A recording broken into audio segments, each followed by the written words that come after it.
Hey guys, it's Generalkidd here. How's everyone doing today? So, for today's video, I'm going to be showing you guys the secret weapons of Halo 1 that you normally can't use. Now, some of these weapons you might have seen in game actually used by AIs, but you yourself have never been able to use them. So, in this video, I'll be showing you all those weapons, the ones that are in plain sight and others that are only in the game files, and we're going to be testing them out, see what it's like to use them. So, my assistant Photos Chaos here will be demonstrating for us what the weapons look like in third person, starting with the Energy Sword.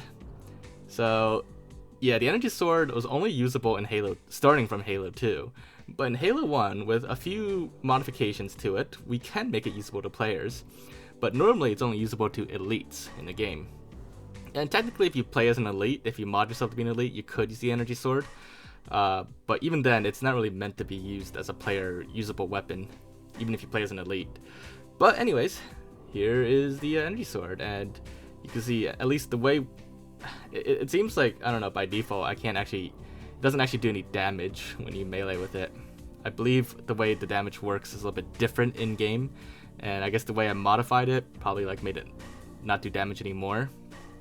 But you know, it's still pretty cool to use it, and it's, as you can see in this demonstration, it still looks pretty cool in third person, and even in anniversary graphics, the Energy Sword looks pretty cool. Although I'm pretty sure that's just the Energy Sword from Halo Reach, I think, the same model, but still, it looks pretty cool. And when you rapid melee it looks like you're like doing the melee cancel from Halo 2. Anyways, for the next weapon, we have the Fuel Rod Cannon.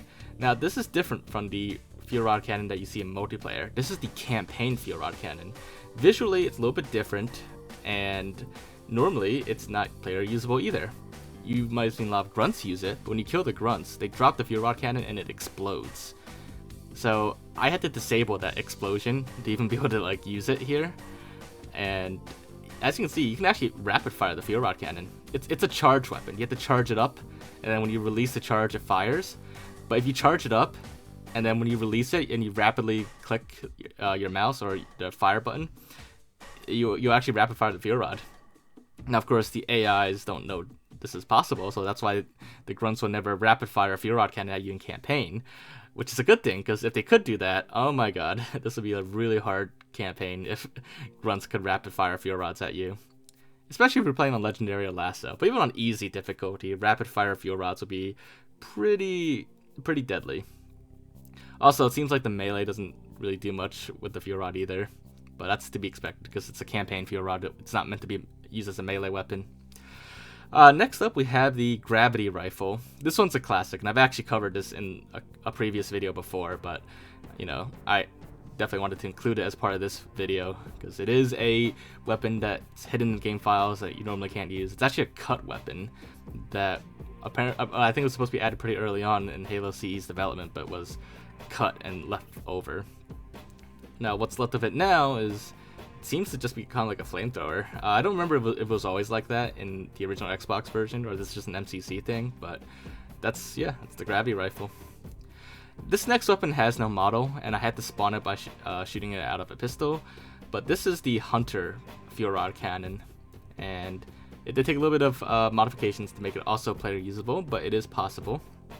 Now, the Hunter Fuel Rod Cannon, now of course a lot of these weapons in anniversary graphics don't even have anniversary models, so they just appear as black cubes, and that happens a lot when something doesn't exist in anniversary graphics. But anyways, the Hunter Fuel Rod Cannon is pretty much just the same as the Grunt's Fuel Rod Cannon. It's just invisible. It's also a charge weapon that fires the Fuel Rod when it's released, and it also can be technically rapid fired, but good thing Hunters don't rapid fire Fuel Rods at you either. This next weapon that you've probably seen used a lot in game, but you can't use yourself, is the Sentinel Beam. Now, when used as a player weapon, it actually seems to have, well, infinite ammo really. It never overheats. Technically a Sentinel could fire a sustained infinite beam at you and it would never run out. So yeah, that's what a Sentinel Beam is like. But of course it's also invisible in both classic and technically anniversary graphics. The last weapon we have here is actually pretty interesting, and I believe I have covered this in a previous video as well, but I've never really showed it in third person before. And that is the campaign version of the Flamethrower. This flamethrower is different because, as you can see, the fire effect is way different. In multiplayer, which I'll compare later, the fire effect is more of like a kind of like a fireball in front of you, whereas in campaign, especially in first person, you can really see it here. It looks like it just spits out fire at you. So here's the multiplayer one. See, it's just like a fireball in front of you, and the range is a lot lower too in multiplayer compared to campaign. In campaign, the flamethrower it has a much lower range, and it also arcs when you fire it. Whereas here in multiplayer, the flamethrower doesn't arc; it just kind of fires in a straight line, and it appears more like a fireball. But once again, here is the campaign version of the flamethrower. So it's an unused cut flamethrower, and it is typically found in the game files for all the flood missions. So I'm guessing at one point you're supposed to be using flamethrowers against the flood in campaign, but that was cut from the game. But it's still there in the game files, and it can be spawned and used, and yeah, it's pretty cool. But yeah, so those are all the secret weapons in Halo 1 that you normally can't use. There's also a few others, like vehicle weapons, like the Wraith Mortar and stuff, but you know, technically you could use them when you drive the vehicle, so I didn't include those. But you could just assume that all vehicle weapons are also technically usable separate from the vehicle. But yeah, hopefully you guys enjoyed this video and found it to be interesting. As always, if you did, make sure to leave a like, leave your thoughts in the comments. Anything else you want me to check out or look into, just let me know in the comments down below.